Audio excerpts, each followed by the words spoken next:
De acordo com Darwin, uma das características principais das aranhas é sua capacidade de se adaptar. Elas estão por toda parte. Até agora, 40 mil espécies de aranhas foram identificadas. Olhando cuidadosamente, lá estão elas, em nossas casas e jardins. Elas conquistaram a maioria dos ambientes, nos altos das montanhas ou ilhas distantes. Mas não precisamos ir tão longe para encontrá-las. Não importa onde esteja, sempre há uma aranha por perto. Oh fuck, that's huge! Holy shit! Oh god! That's freaky. That is so scary. Oh yuck. Okay. As aranhas conquistaram praticamente todo o planeta. Elas se adaptam, mudam, multiplicam-se. Somente alguns aracnólogos são capazes de identificar novas espécies. Ainda existem milhares de aranhas a serem descobertas. Em um campo, há uma densidade de 200 aranhas por metro quadrado, a maioria minúscula. Para vê-las, é preciso entrar num mundo em que elas seriam do tamanho de um elefante. Então, como foi que elas colonizaram pelo planeta todo? Como foi que chegaram até aqui? A resposta é simples. Quando elas são filhotes, elas são levadas por correntes de ar. Elas usam dispersão aérea, fazem parte do plâncton aéreo.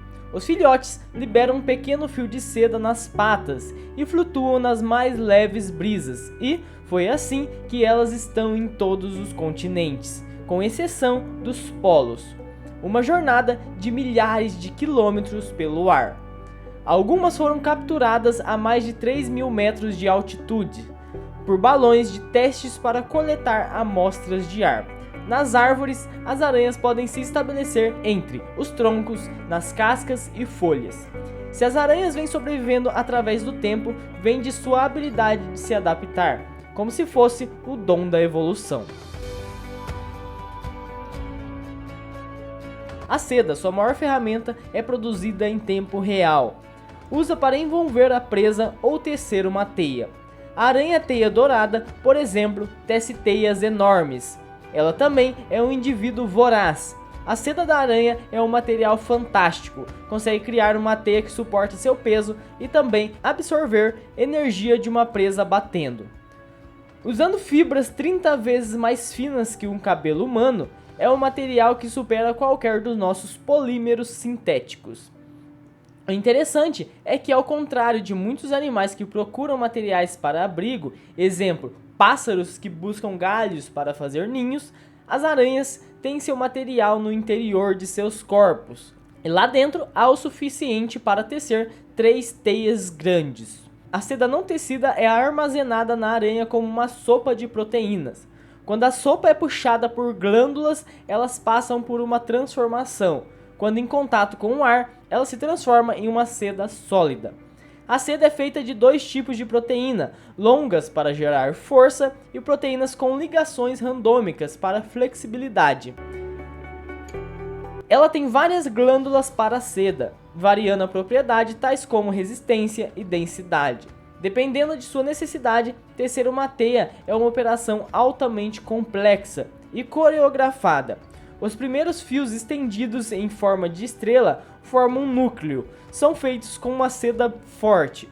Depois ela cria uma estrutura temporária e é criada do centro para fora. A natureza da seda muda e a aranha recua para o centro da teia, liberando uma seda pegajosa. Ela engole a estrutura temporária enquanto avança, tecendo outra. A arma mortal dessa armadilha é uma seda pegajosa. No microscópio, você nota formatos de pérolas no fio de seda que são colas. As patas das aranhas possuem uma cera para não se grudar na própria teia. Mas como essas teias conseguem se defender de elementos naturais? Se estiver ventando muito, a aranha não fará uma teia, mas se estiver ventando razoavelmente, a aranha fará uma teia específica. Será uma teia menor e levará menos tempo para tecer, e será pouco provável que será destruída pelo vento. A forma circular é uma vantagem, já que distribui o vento por toda a superfície da teia. Se o vento for forte, ela desmancha a teia e come a teia para reciclar. Então, ela recicla essa proteína comendo a teia de volta. Então, durante o dia, ela destrói e refaz a sua teia 3 vezes ao dia. As aranhas possuem formas variadas de teias, e foi por isso que elas se adaptaram a todo tipo de ambiente, incluindo as nossas casas. Mas algumas espécies utilizam outros tipos de técnicas de sobrevivência, como de caça por emboscada, onde a paciência é o principal.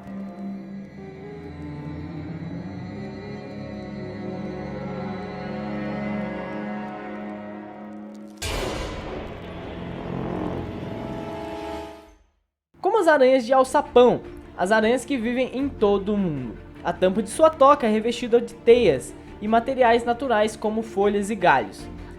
A toca serve para regular temperatura e evitar predadores.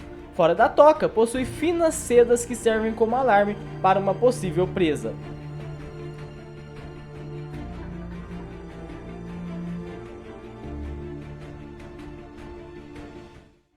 A evolução não foi tão longe ao ponto de dar guelras para as aranhas, mas existe uma espécie exclusivamente aquática, a aranha d'água, que vive em pântanos. Ela busca bolhas de água na superfície e gruda no abdômen, formando um tubo de ar. Além disso, ela tece uma teia subaquática, que ela então enche de ar, não para a caça, e sim para fazer uma câmara de mergulho.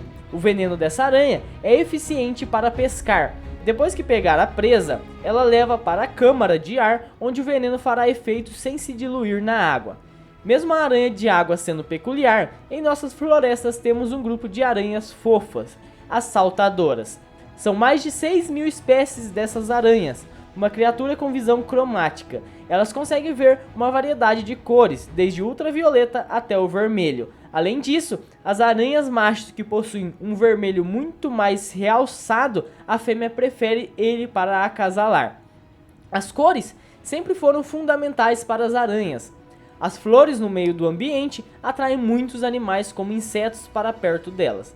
Essa relação se torna benéfica para algumas aranhas que vivem nessas flores. A aranha caranguejo, pequena, não é maior que uma unha. Fica nesses locais aguardando presas, quase da mesma cor que seu ambiente. Ela é praticamente invisível, mas é claro, as áreas de caça de uma aranha são limitadas. Nem todas as flores são de sua cor de origem. Quando ela se senta em uma pétala branca, ela imediatamente se destaca. Ela nunca pegará um inseto enquanto chama tanta atenção.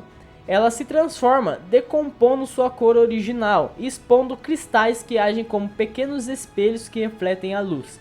Pode levar alguns dias, mas ela muda de uma cor vibrante para o branco. Mudar de cor não é o único truque dessa aranha. Alguns insetos, como as abelhas, podem ver cores que nós não podemos. Elas veem cores ultravioletas. Ao pousar em uma flor, usam sensores especiais que detectam padrões ultravioleta nas pétalas. Nós também podemos vê-los com uma câmera UV. Há linhas escuras nas pétalas que marcam as pistas de pousos para uma abelha. A aranha, no entanto, desenvolveu uma forma de explorar isso. Ela reflete a luz ultravioleta, por isso ela se destaca ainda mais sob uma flor. Esse brilho extra funciona como um super sinal, a qual a abelha não resiste. A aranha se aproveita disso, então predando a abelha. Esse foi nosso mini documentário feito com muito carinho para vocês aqui do curso.